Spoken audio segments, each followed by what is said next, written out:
The Say Something podcast is brought to you by amomentwithmorris.com and blackblueprints.com. That's blackblueprints with a Z.com. I'm Jermaine Morris here with the one and only Mr. Barry Accius. Yes, sir. We are bringing you the Say Something podcast. Say something, say something, say something. That's where we get together, talk about everything going on out here in the life and the world out here in these streets. In these cool streets, yeah. Coming at you, bringing episode number 72 your way. Booyah! 72 with a bullet. We coming at 2.5 seconds. Right around the corner. You know, every day we like to jump off the show, like to highlight somebody that we have to give our own shine to. It's important that we tell our own stories, that we control our own narrative. Black excellence. That we highlight the people who are important in our world, some that have gone and passed on, and some who are contemporaries. And this gentleman, he a contemporary. And you can't get through. You look at the impact that hip-hop music has had. You look at the impact of movies and television, how we always talk about ownership and about how we need to be in control of what we do. This gentleman, though you may have mixed views about the content of some of the work he's done over the years, he definitely personifies ownership and taking control of his career and of his life. Originally born in the streets of Los Angeles, to a home that you wouldn't necessarily picture based upon the product that he put out. And so, two-parent household, grew up in L.A. His father was a groundskeeper for UCLA. His mother was a hospital clerk. Very bright kid, in that he really tapped into when hip-hop music was coming out in the early, it was like Sugar Hill. You know, he was really something that he gravitated to, and he had a creative way of writing, and he could verbally paint a picture even in high school. And that he actually sold his first song at 16. And he used to get into writing rhymes in his typewriter class, that he would type them up there and then he would go and perform them stuff at school. Though the music that he was talking about and promoting was really, street based. Most people might have known him from his original group CIA. And if you didn't know him from that group, you definitely knew him from the second one, which was NWA. And that he made a major mark writing rhymes for the late and great Mr. Eric Wright, a.k.a. Eazy-E.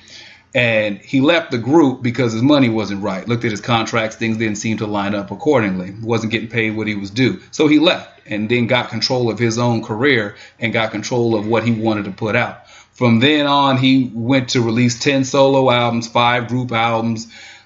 He was involved, either acted, wrote, directed, 39 films, and there are 24 TV shows, even 2 video games. Recently started the 3-on-3 basketball tournament, the Big Three, which highlights former NBA players, which he already has network following, corporate sponsors. He's a firm believer in ownership through and through. And I think that when we talk about how we move forward as a people, we have to be in control, in the driver's seat, that we control our content, that we control what we put out, and that we don't just necessarily give everything away for an immediate dollar, that we keep control of what we're doing to benefit not only us, but the generations that follow us. Some folks know him out in his family. They call him O'Shea. In the streets one time, Mr. Ice Cube. Yes. Clap it up. I can't clap. Got too many. My hands got too many. You got to show love to O'Shea Jackson. Ice Cube. One of the greatest albums in my young teenage life was America's Most Wanted. And one of my favorite songs on there, The And You Love to Hate. Yeah. That shit was, the production was done by Bomb Squad. And those guys was producers of Public Enemy and all that. Yeah. It's a little bit probably too, what I'm saying. Yeah, it might be a little longer in the tooth. Yeah, exactly. It's like, I know you dealing with this Drake and all that, even though I like Drake. But Ice Cube was probably one of the best lyricists, not only in the West Coast, but in the East Coast at that particular time, especially for his first 3 albums. You got Death Certificate. You got, you have the America's Most Wanted. Yeah. You have, Kill It Will. No, Kill It Will. But that was a little small EP. We're talking about. I said Death Certificate, The Predator. Death Certificate and The Predator. Kill It Will. Kill It Will. One of my favorite songs still all time is still Jackin' for Beats. That in the Hood. Oh, forget about it. It had some of the hottest beats that were out in hip hop, and he just jacked them. He was spitting. You take your beat and roast you with. Man, Take give me your that beat, fool. It's a full-time jack move. You're a little older, you remember. If you're a little younger, do some homework. Yeah. And still, people talk about Tupac's Hit 'Em Up or some of the other stuff. Greatest diss record to this day, to my opinion, is No Vaseline. Oh yeah, No Vaseline was one of the best. It was definitely one of the best. It was like kind of like, and people can argue with me. I'm a Drake fan, but it was almost kind of like that unexpected how back to back was to me. I'm just gonna say my opinion on that, but No Vaseline. And then I think another thing that I thought was so dope is when he did the whole West Side Connection, right? Yeah. Bow Down. And the only thing that I wish him and Tupac, because they were cool at the time, and I think before Pac died, Pac was kind of upset that, Ice Cube was doing the whole West Side because he's thinking he was taking it from Pac. Probably took a little bit from Tupac. But if Tupac was on Bow Down, do you remember that song? Yeah. Bow Down. Oh, yeah. Bow Down when we come to your town. Oh, imagine Pac on it. Oh, and during the East Coast, West Coast war. Oh, that would have been terrific. Yeah, and then you go into the early 90s when he was teaming up. He wasn't full functioning following, but when he was working with the Nation of Islam. Yeah. And a lot of the stuff that he was speaking on, a lot of the political, social, economic album. Yeah, he was talking about real things going on. Summer Vacation. And though he cut his teeth in acting playing Doughboy, if you look at the other stuff that he did, the Glass Shield, Higher Learning, like even the films he started choosing and the roles he was taking, Ice Cube wasn't stupid. I mean, as a teenager, he left to go to Phoenix Art Institute of he studied architectural drafting. Mm-hmm. Like he got his diploma in a year, and his goal was if rapping didn't pan out, he was going to go into architecture, like into architectural drafting. So he was, never you associate unintelligence or ignorance to Ice Cube. And after that, flipping the movies where he wrote his own scripts, produced, directed, put his own content out, full ownership and stuff. He's doing his thing. 50-50 deals with studios. He doesn't need to rap no more. And just dropped the album, which I like. I like the Everything's Corrupt album. Nobody listens to Ice Cube. Ice Cube fans listen to Ice Cube. I listen to Cube. I like. Listen, I'm listening to old Cube, but I hear what you're saying. Everything's Corrupt, where it's talking about the pill epidemic and talking about political stuff. It's not on that. It's back to what it is. Yeah, it's real solid. But I think we're looking at him is that we talk all the time about the need for ownership and the need to own. Yes, sir. And the economics that we talk about, the Black Blueprint. And while we're talking about economics and the importance of how it affects us in our day-to-day home as well as the culture, society, and the world at large, we got a gentleman with us who was well-versed in this department. We got a guest with us here on the Say Something podcast this week. Let's make a little noise one time as we introduce Brother Khalil Ferguson. Yes, sir. There's my little bro, man. Your nephew. What's popping with you, brother? Peace, family. Peace. I see you. So we've been doing this thing a little bit, man. We're getting you on these podcasts, man. A little bit. You know what I'm saying? I told you, man, get yourself out there, man. You got to speak your words of wisdom and true economic building to the black people. So tell folks a little bit about yourself. All right. So my name is Khalil Ferguson, as you have already heard. Graduated my degrees in international relations and economics from Sac State. Grew up in Richmond. Grew up primarily in the Nation of Islam in Oakland. Until that was dissolved, I started going to public school. So now I'm landed up at Sac State, trying to progress my career and my life. So very nice, very nice. What you got an idea like? So you went to school international relations and you're studying business and economics. Yeah. How do you want to apply that? Because we got a lot of folks that got degrees and ain't applying shit. Nah, man. Well, I tell my friends all the time. That I learned a lot about. I guess kind of having the influence from the nation. Okay. Everything I do, I kind of apply to black struggle, black progression, black oppression, historic black history. And I tell my friends all the time that learning about international relations and, specifically international political economy, and economic thought that comes through with that with regards to the current economic thought. I always try to find to apply that to black people, whether that be how capitalism has shifted, from slavery times to, pre-slavery, to how it's shifted to now, and how that still keeps white people oppressed, stuff like that. So I wouldn't say there's a plan for its application right now. It's really learning about how capitalism has kept us oppressed and how we need to, essentially get out of this capitalistic system. You feel me? It's essentially liberate ourselves. So would you say that something that you've seen is an issue of getting out of capitalism or how to better play the game? Well, I mean, of course, that's kind of comes with the progression as well. So it started out with how to get out of the system. Okay. Like I said, my role always reference The Miseducation of the Negro by Carter G. Woodson. In that he says that we need to kind of engage in capitalism, stop competing amongst each other, and start competing with each other in the market. Okay. So then I kind of reference Black Wall Street. Why was Black Wall Street so successful? It had everything you need for a community. It had businesses that complemented each other. They didn't like take away business from each other. But you had a farm. I had a grocery store. You had a restaurant. We all gonna eat because the farmer's gonna essentially export to the grocery store, and the restaurants need food from the grocery store, or you can go straight from the farm. However you want to do it, they have businesses that complement each other, and that's kind of how you need to engage in the capitalist society. Learning about socialism, communism, capitalism, and these classes, we understand that. I got the understanding that socialism, communism isn't the way to go because we place power in the hands over our lives, largely in the hands of a racist government. Okay. So if we were to switch to communism, revolt this United States government who has proven to be racist and proven to be oppressive of black folks, place more power in their hands with regards to the modes of production, which are who gives us jobs, who controls how much we make, who controls our income and all of that. We're placing that in the government that already does not like us. On top of that, if we were to switch to a socialist society, we learn that private property is allowed within these socialist and communist societies. They allow you to have, let's say, small businesses to make some money. Not as long as you're making too much money. You can still own a home. You can have personal property.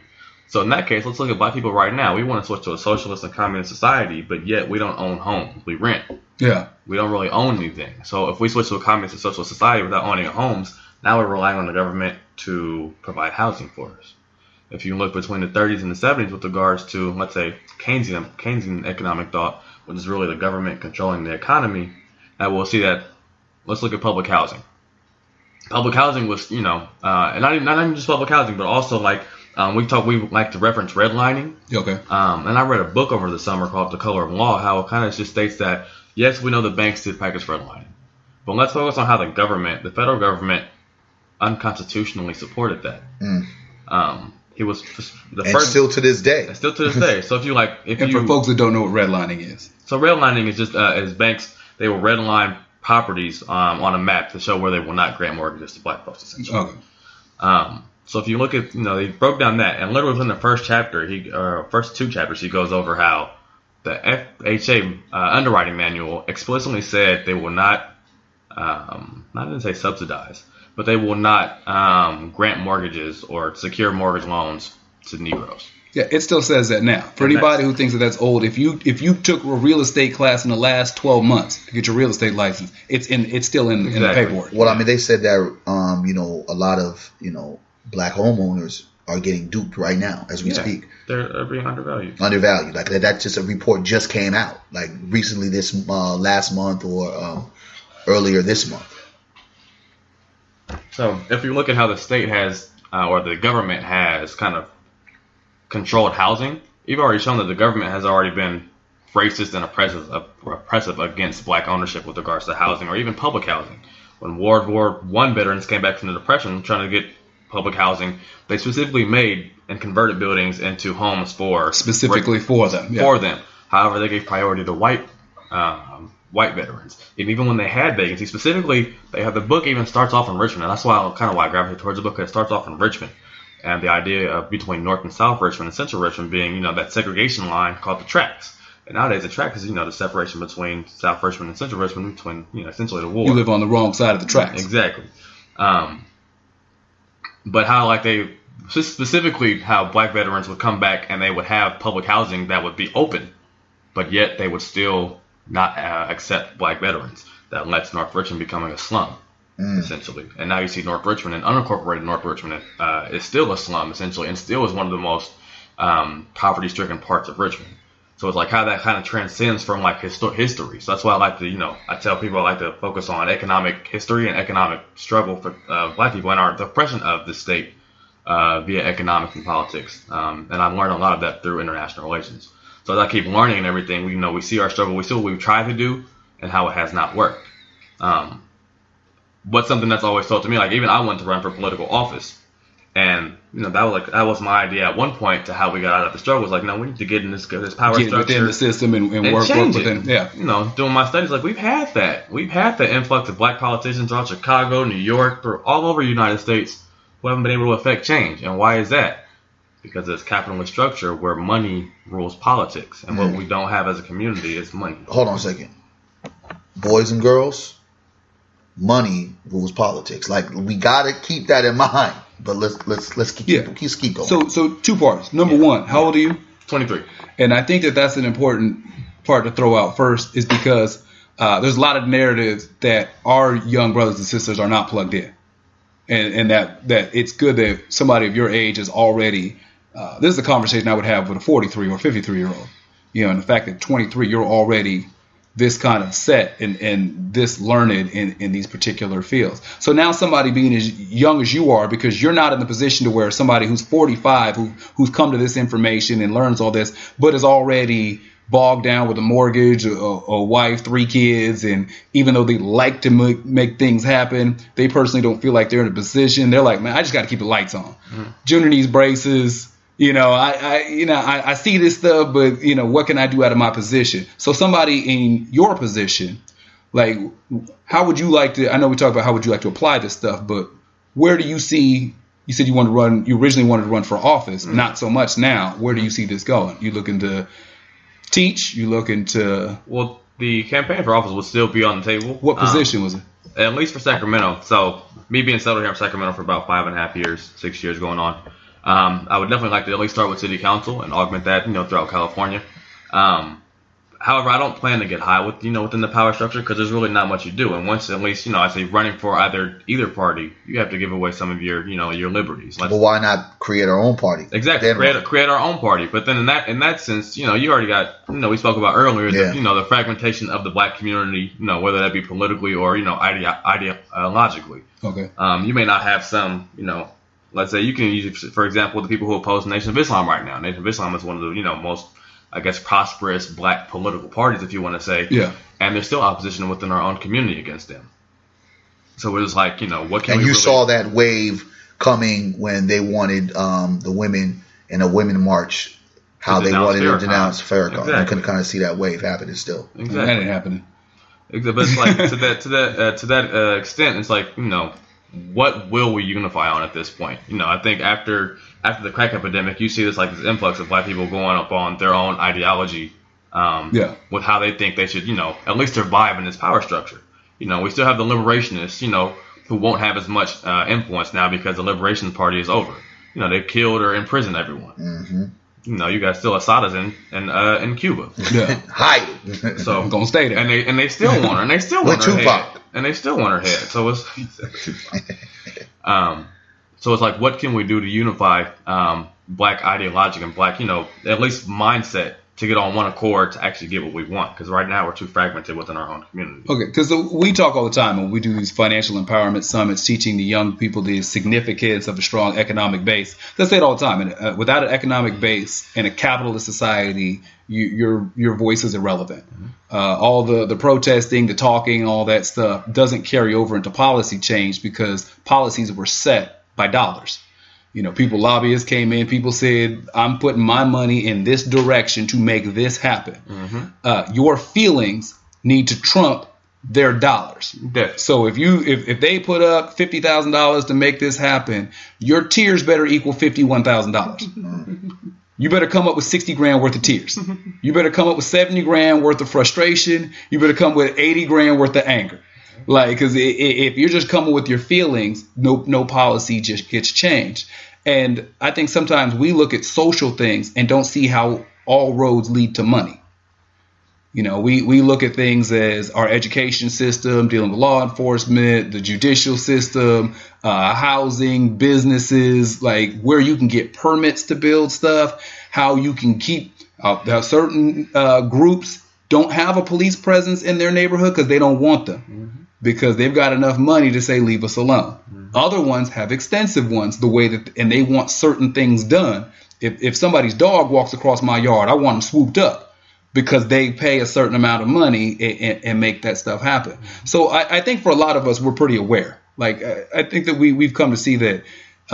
Well, we know we need to come together. We know we need to have businesses. Like in theory, like if you approach somebody and say, how are we supposed to move forward? Well, we need to come together. Well, of course we know we need to come together. But at the end of the day, coming together in what though? That's what I'm saying. So if you asked any John Q, whomever on the street, most would say, yeah, we need to have business. Yeah, we need to own our own. Yeah, we need to do all that. Okay, if everybody knows that, then what are, in your opinion, are there any things that which you've come to learn, or your ideas, because you're young? And so, I think that fresh minds, a fresh set of eyes looking at something may come up with, may see something a little bit differently. When you're staring at something, room full of people staring at the same picture, you're missing it. Fresh set of eyes comes in, okay, that's it. Anything that you've seen? There's a few things with regards to that. A lot of people are talkers. Okay. I see that on campus, on campus right now myself. There's a few of us who are actually leading the group, but then it's like, what do we do when we're gone? Who's going to take over? That's one. The lack of trust in the community, we'll say support black businesses. Then you'd be like, well, I don't know if he's doing it trying to take my money and, trying to exploit me. They're like, well, that's that animosity between that. And there's a few things, it's just a lack of trust that we have in the community between each other. Therefore, we get jealous. That jealousy takes over. You see somebody prospering in their business, and it kind of goes back to what, Carter G. Woodson said at Miseducation of the Negro.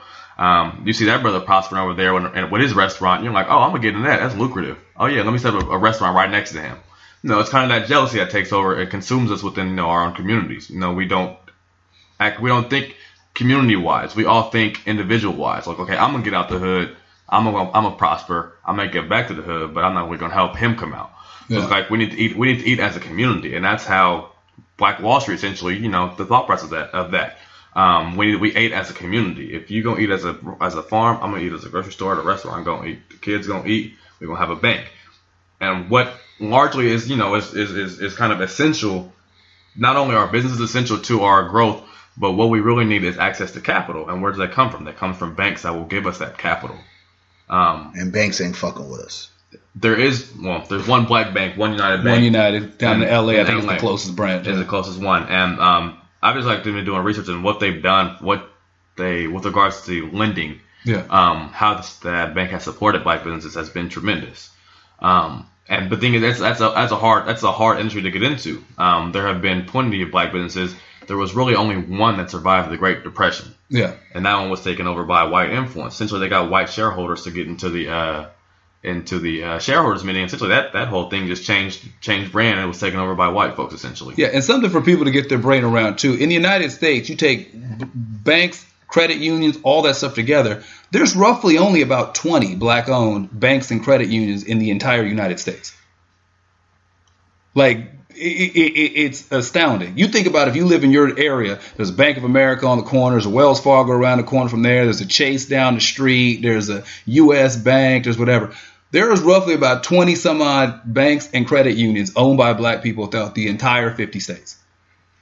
Well, I mean, you look at a situation what Killer Mike did, right? Yeah. During the whole election piece, he was going back and forth talking about black folks coming out and taking out their money from the white banks and giving it to the black banks. That same bank we're talking about. Mm-hmm.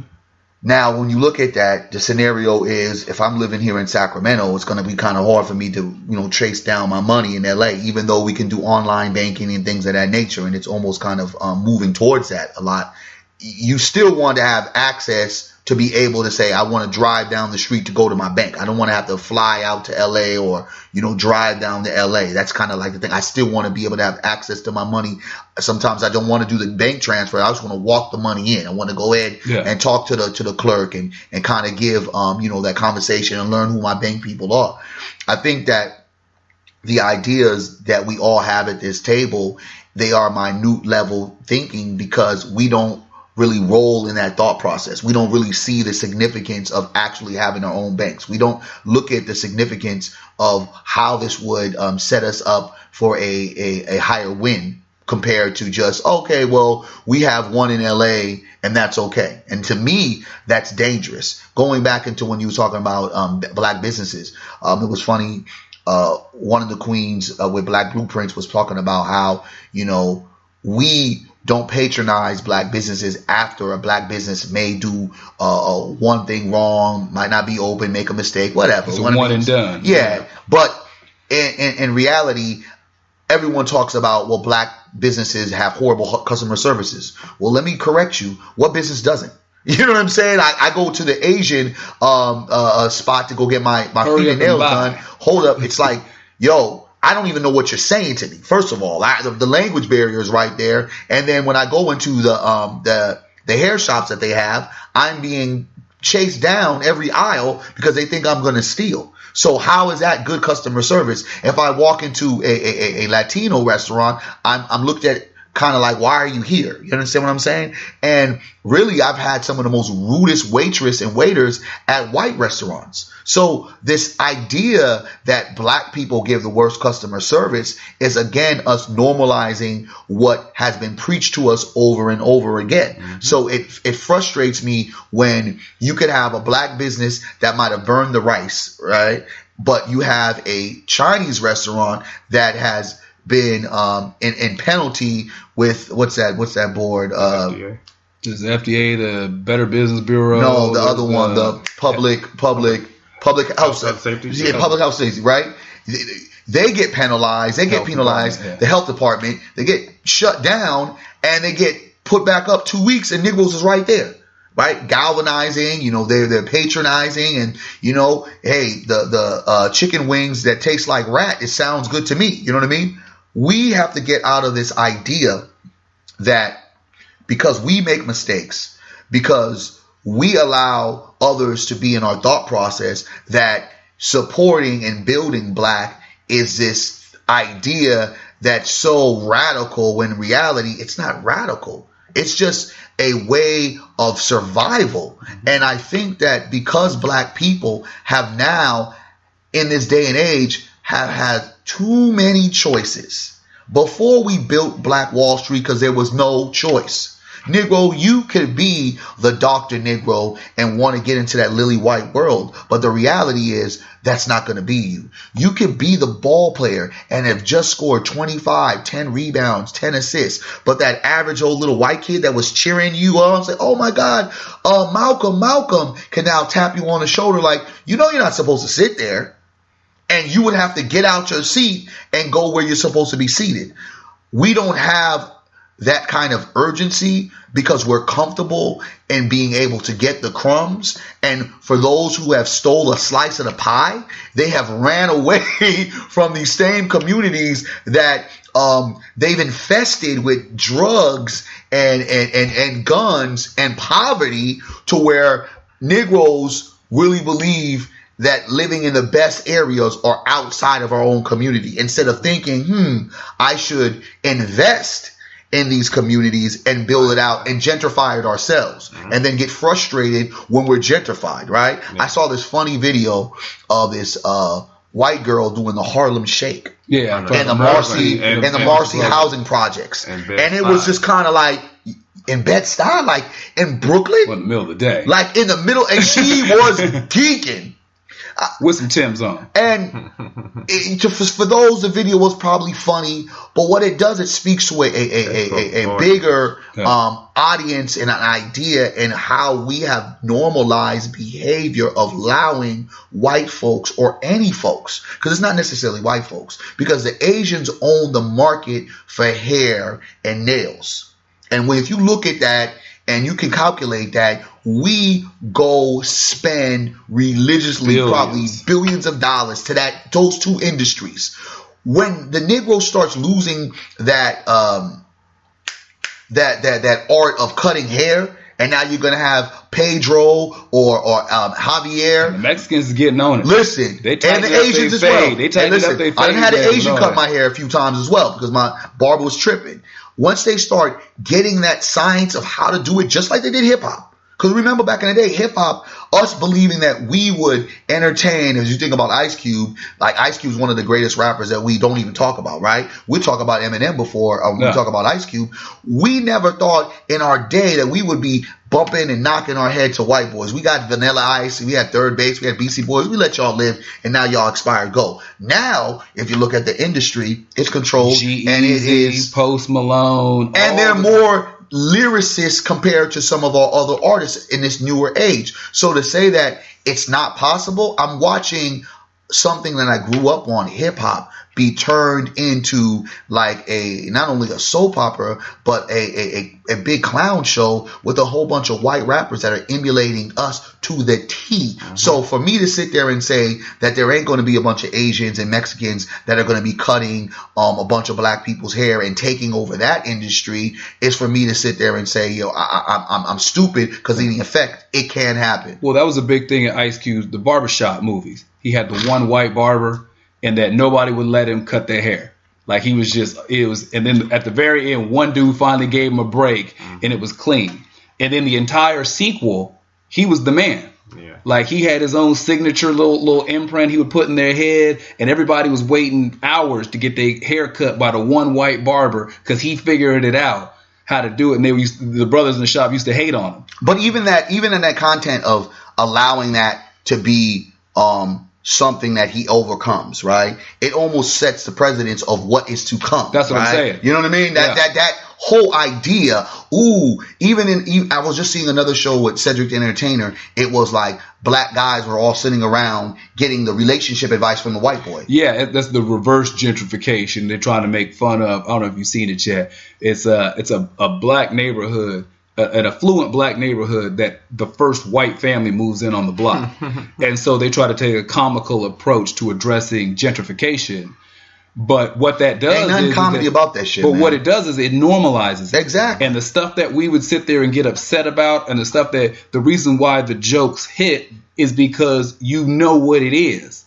You know, and if you'd have reversed it and said the problems of, you know, if you took it just reality, you'd be like, oh, this is messed up. But when you reverse it and it's the white family and it's the jokes and he's kind of doing the stuff that's been happening in that neighborhood, they're softening you for gentrification. Yeah. Let me go ahead and get you familiar with it. Yeah. Let me go ahead and put it in your household at prime time. We can laugh at it. So when we start to look out the window, when we see that, you're not afraid of it. It doesn't offend you. No. But it should offend you, and you should be afraid of it. And you should look at every neighborhood and travel to all the places that were predominantly black. We talk about Chocolate City. You don't even know if it is Chocolate City anymore. You can't even call it Chocolate City anymore in DC, because we have allowed ourselves to be so comfortable with, one, how white people do the business, two, white acceptance, and three, not having the ability to cultivate our own and accept our culture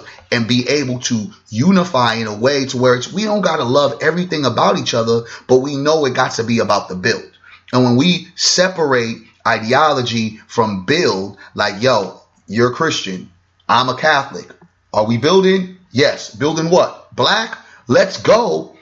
Once you get off that table, how we voting? We voting this way. Let's go. And then how is that motherfucker talking shit? I don't know, but we about to check his ass in a second. It's like a Negro will sit there and take a bag and sell himself out, sell his community out. We don't even allow ourselves to even ideally think about Black Wall Street, because most of us are too afraid to learn about Black Wall Street. We are so busy continuing to praise Martin Luther King Jr. instead of studying Marcus Garvey. And these are the kind of things in principle that affects us terminally. And when these things start coming down the pipe, when you start having Negroes being involved in Trumpism and being puppets for Trump, because they're trying to make it seem as, well, Trump is going to do this for black people. Trump is only going to do one thing for one person. That's Trump and his organization. That's Trump and his dynasty. Trump is for Trump. Trump is not for black people. The only thing Trump has done has allowed some black people to see how real it can get. But I don't think it's gotten real enough for Negroes. Yeah, and first off, for that Trump stuff, you need 9 figures to get in the door, and you need 10 to get a seat. So for a lot of us out there who are like, man, he's going to do this for this, it's a 9-figure cover charge before you can even be invited to the party. But you need to have 10 if you want to sit down and actually talk about something. Yeah. So that ain't us. Nah, we ain't. You know what I'm saying? Yeah, but and the thing about it, but the cold part about it though, it is us when it's something that we want.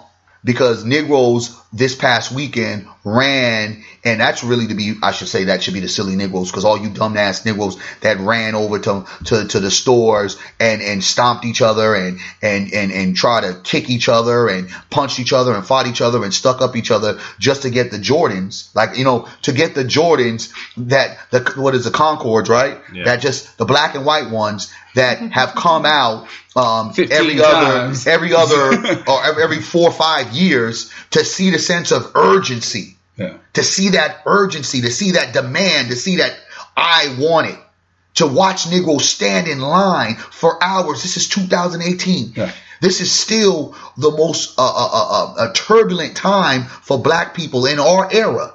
Mm-hmm. And Negroes are still waiting to go pick up some Jordans. And to me, that shows the lack of where we are. You guys are believing that Negroes are having the conversation, but are we really having the conversation? I don't really believe that. Sticking with that too, and you can jump on in here too, brothers.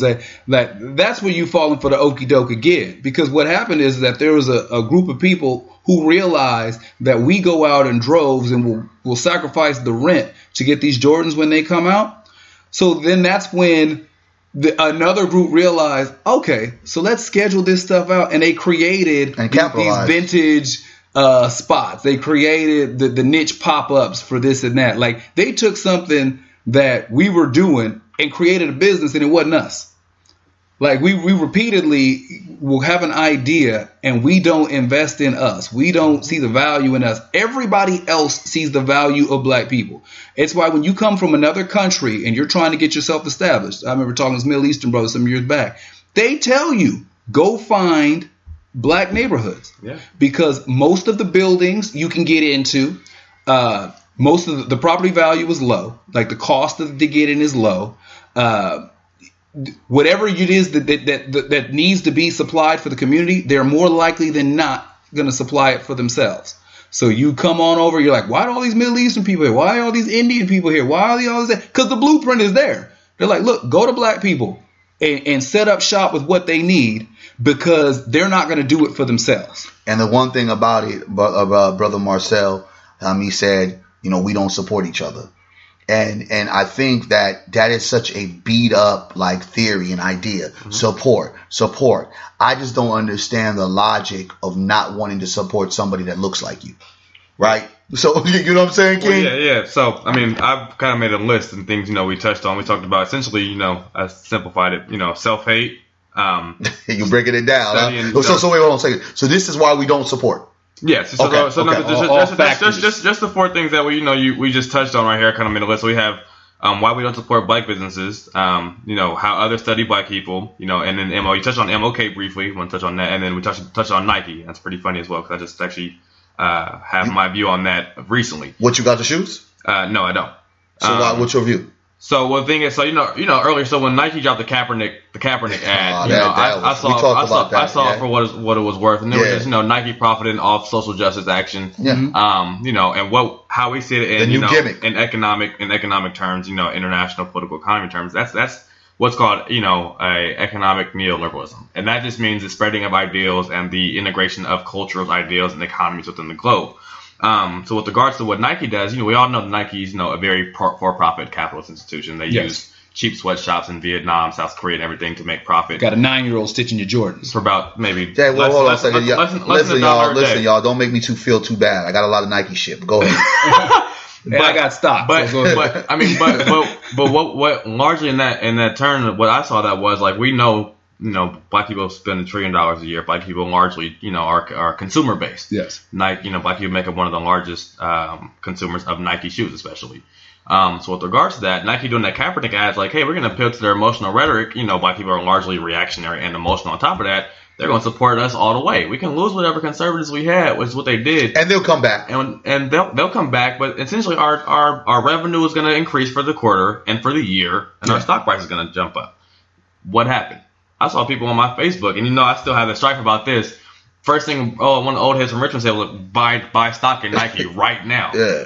I'm like, you're falling for the trap. That's exactly what you're dumping your money into Nike. And his counter argument was that we're taking ownership. I'm like, you're taking ownership of a white organization, let alone you don't have the funds to sit at the shareholders meeting. So if you're taking ownership, you're not really taking much because you don't have the millions of dollars to be at that shareholders meeting to actually give direction. His counter response to that was that you're young-minded, you don't know what we have pulled together as a community. I'm like, if you pull together enough money to sit at the shareholders meeting as a representative, put that money into the black community and start, helping some of these black businesses prosper. If you're in Richmond, there's plenty of economic prosperity you could do with, millions of dollars, whatever. So I just want to touch on that with regards to Nike and their, I actually was reading an article today in one of my books for a class that kind of touched on Nike and how they've appealed to the black community. Essentially, it said part of the appeal of Nike. This is in the 80s and 90s. Part of the appeal of Nike's advertising is its success in tapping and communicating a consistent set of values that many people in the 70s and 80s, identified with: hipness, individualism, narcissism, self-improvement, gender equality, racial equality, competitive, and health. And this is about the marketing strategy that Nike did in the 70s and the 80s. Subsequently, it also says, but there has also been several allegations made that by targeting inner city youth in advertising and marketing campaigns, Nike has profited substantially from sales directly related to drug and gang money. Showing little concern for the social and financial stability of the predominantly black, poor communities, where sales accounts for 20% of the total athletic footwear market. Yeah. The relationship between athletic footwear industry and drug money has become increasingly evident by the alarming rates of robberies and killings over expensive sports shoes. Some store owners claim that Nike is not only aware that drug money contributes heavily to its sales, but that Nike representatives adamantly encourage distributors in inner cities to specifically target and cater to this market. Now, let me just say one piece before. I know, Jermaine, you was about to jump in. That is a powerful article right there.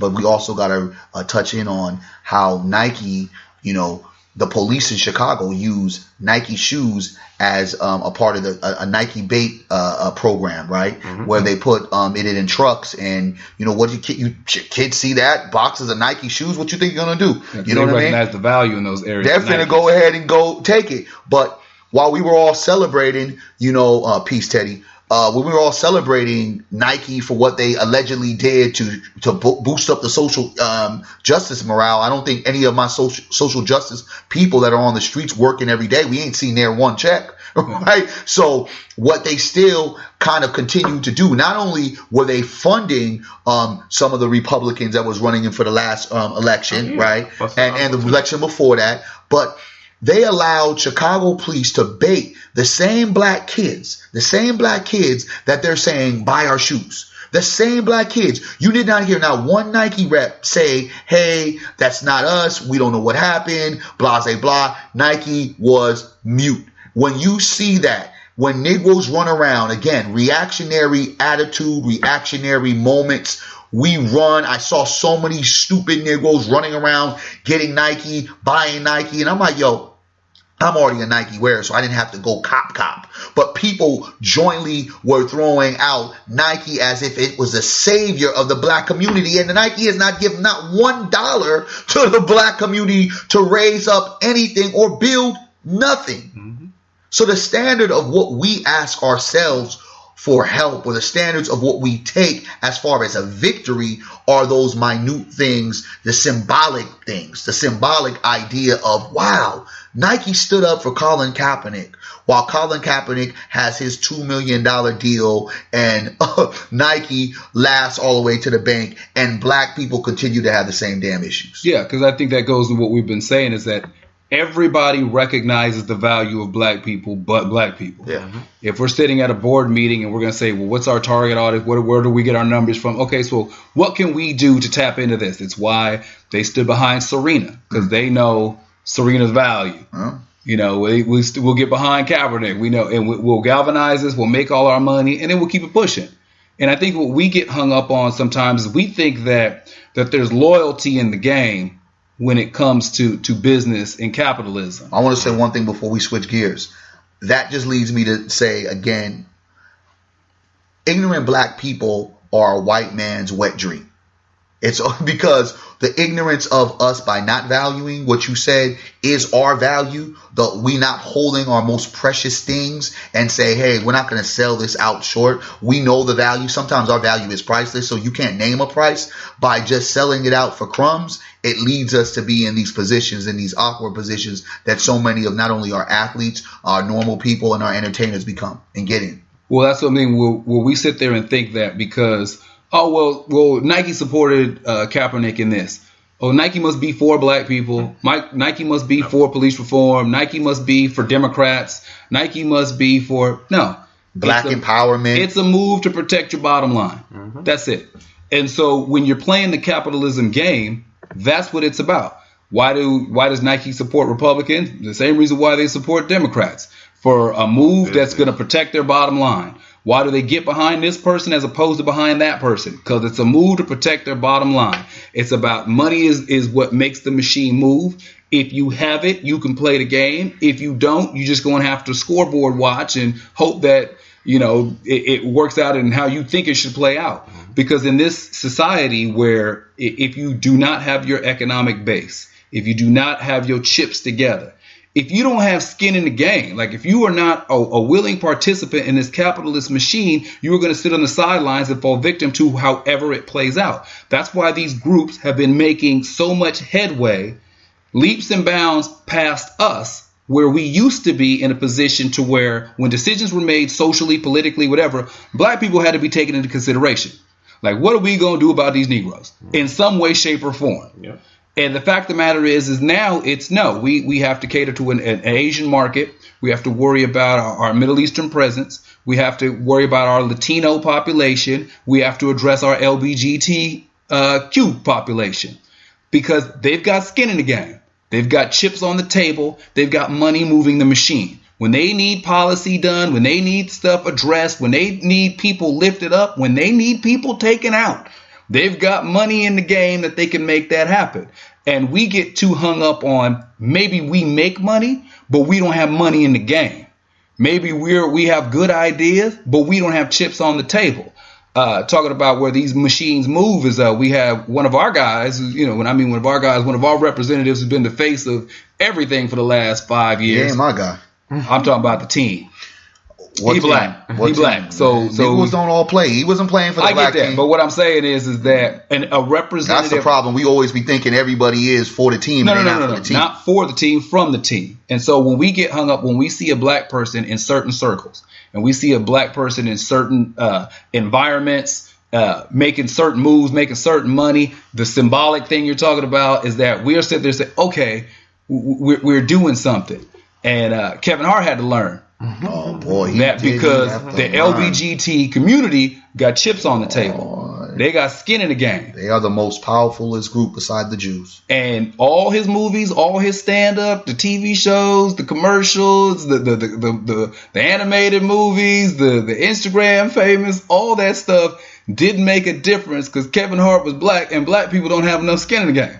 When they pulled up those tweets from 2008, 2009, where he was talking to his friends back and forth on Twitter, but used what they deemed as homophobic slurs, which he addressed some years back, but because he was slated to host the Oscars, all that stuff resurfaced. Mm-hmm. And they let him know, nah, I don't care how many times you apologized previously, we're going to make you apologize again. Well, here's the thing. Let's be very clear. Why are we at the Oscars in the first place? Like, didn't we over that? No.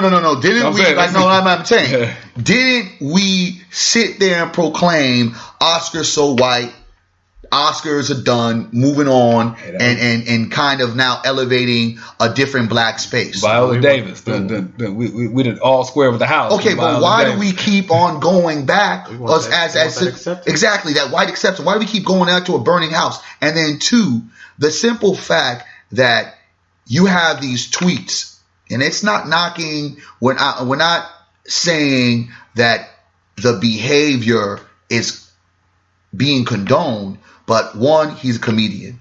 Two, let's be very clear and honest. Many a person use those certain slurs that are now in a sense of not saying it to verbally abuse people, but just was saying it, just talking shit. It was just kind of like some things that you said. And I know people might not understand that breakdown because we have become so ultra sensitive. But if that's 10 years ago, I have to look at what happened with Kevin Hart and say, well, who did he piss him off? Who did he piss off? Because when you look at the Indian and cowboy disaster, when they were like, oh, why are you having an Indian and cowboy sleepover? And he didn't apologize. They got on him about that. I think that triggered something. And then here comes the Oscar. He pisses somebody off enough. They're going to go ahead, because we have a very sensitive kind of world that we live in, where everybody will take what you've done 20 years ago and put you on, hang you on a cross, literally, and say, well, this shows who you are as your character. They throw it out there, and now here you have Kevin Hart having to fight for his life. But in the same sense, Kevin Hart now has to learn from the Bill Cosbys, from the Tiger Woods. What happens when you go against the grain? And what happens when you go against a powerful entity like the LGBTQ? They are powerful. They're bigger than what we could ever imagine. And I sometimes think that they don't look at black gay people as equal. They just look at black gay people as white people look at black straight people. You know what I mean? It's still a systematic way of oppression. It's still white supremacy in so many different ways. Well, two things with that, and you can chime in too. That's important addressing that. I think that you'll see the real ramifications in 2019 for Kevin Hart, because I think this was a nut check. I think this was the response to. And you will see the ramifications next year, because the Oscars is one thing, but Kevin got a whole bunch of stuff slated that was supposed to come out. We'll see if there's any change in that on how they deal with him, or if all of a sudden he's got a change of, no pun intended, but a change of heart come around February, March, after the first quarter, when you get ready to make those moves for your springtime and your summertime releases and the blockbuster season for movies. We'll see if all of a sudden he has a different change of tune. But an issue that we have as a people in society is that we have black members in the LGBT community who see themselves as gay first, not black. So when it comes to voting, when it comes to making moves, they're not moving on behalf of the black community. They're moving on behalf of the LGBT community who happen to be black. And that's a problem. It's a big problem. I mean, that goes back to the fragmentation of our ideology within the black community. I remember I was maybe my freshman year of college. I actually think I was younger than that when I first heard that. I don't remember when it was. I think it was maybe my sophomore year. We were having a BSU discussion, and it was kind of fragmented. I have one of my friends. He's very black nationalist. He's a tough cookie. And the question arose from, some of the black feminists, a lot of, we have a diverse group, about whether that feminism and, focusing on other ideologies, took away from, black progression. Him being a black nationalist was straight up like, yeah, it is. Like, F all that, all that, the feminism stuff, intersectionality between that, it's taken away from our black progression. And it's because, and at the end of the day, we're black first. And my sentiment towards that is that we are black first. We can take care of black problems first. We need to progress as black. But once you begin to identify as black LGBTQ, black feminism, which either black feminism isn't bad. However, when you begin to intersection that with white feminism, that takes away from our black progression, because they're only using you to get what they want, and we've seen that historically. So when you begin to branch out for these different ideologies, you see that takes away from our black progression, and you kind of overstretch yourselves and the community as well, and it leads to no progression because we're so far out overstretched.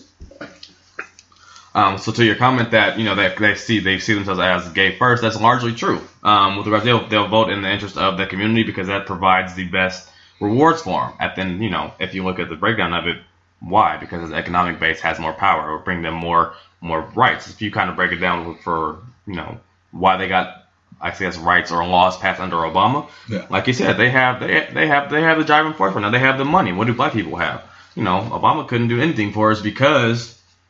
Well, and keeping that and going right along with that is so for some people, like, if you can't quite get this, wrap your brain around it. It's the same thing they did with the women's liberation movement, where they told black women that you were a woman first as opposed to being a black woman. If you're sitting there trying to figure out where can I maximize, if you treat yourself like an independent corporation like Nike, if you're saying how can I protect my bottom line, what's my best path to the come up? Well, if I align myself black first, where there's not a strong economic base, it's fragmented, there's not enough unity, there's not enough dollars or chips on the table to make stuff move, well, what else am I? Well, if I'm gay and black, well, the LGBT community's got their stuff together. So let me get on that. Mm-hmm. If I side with women's stuff, I'll probably inadvertently get a few things that I would have gotten had I sided with black, but I'll get it a lot faster.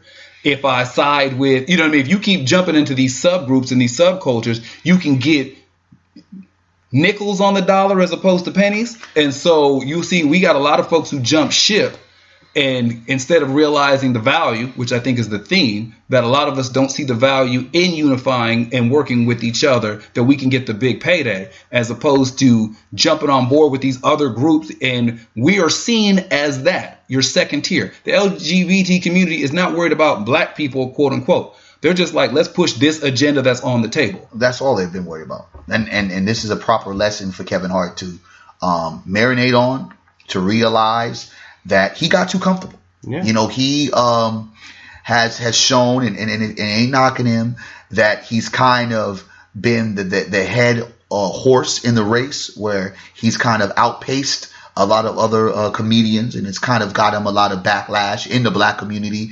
But when you're making money and when you've gone mainstream, which he has, it doesn't really matter. But I think this is the reality, and also the reality of him trying to stand as a black man and not apologize, but then turn around and actually apologize, and also shows the power of what, you know, a certain community has, right? You know what I mean? Because we're talking about tweets, or we're talking about verbiage that was 10 years ago. Right? I'm correct. This wasn't 2018, 2017, 2016, right? 08, 09. Yeah. This is when his money volume was not even close to what it is right now. And when you look at when white folks make that mistake by using the N-word, let's look at young Paula Deen. Not only do you have them be ostracized for a little bit, but you have black folks stepping in and having that community with them, and saying, hey, come to my show if I have one. Yeah. Hey, let me stand by you when you do the press conference to apologize, right? We will soldier to say, no, this was a good one. Made a mistake. Where is all those people for Kevin Hart? You're trying to tell me Gary Owens. No. Where are the gay people that Kevin Hart is friends with, that have put him on the payroll, that have got him jobs, that he's partied with, that he's worked with? Where are those people to speak upon his character and say, that's not really Kevin Hart? That's the play of why this is a racially motivated thing. This is incorrect, because he's a black person, and a black person that's moving in this power base. Because every time someone disrespects a black person, there is another Negro tap dancing and speaking and giving that person credibility. And then the thing happens. It transpires for a little bit in the media. They might get some tomatoes thrown at them. They might get a show pulled. They might have this and that happen. But a year or two later, they're reinvented, and it's like nothing ever happened. Where Kevin Hart is really now going to feel the effect, and is basically going to be looked at as a homophobe because of this one incident. Yeah, like I said, I'd be interested to see what 2019 looks like for. He's the fourth quarter. All the industry stuff is shut down for the rest of the year, for the most part. So, you know, you'll skate through the rest of this year. Everybody goes on vacation at the end of this week until the second week of January. And so I'd like to see what 2019 looks for. Because, I mean, we got to learn that, if nothing else, all the people that we complain about, the folks that move into the communities that we live in, or all of a sudden start taking over industries that we founded and started working on, they did it with organization. Mm-hmm. They did it with consistency.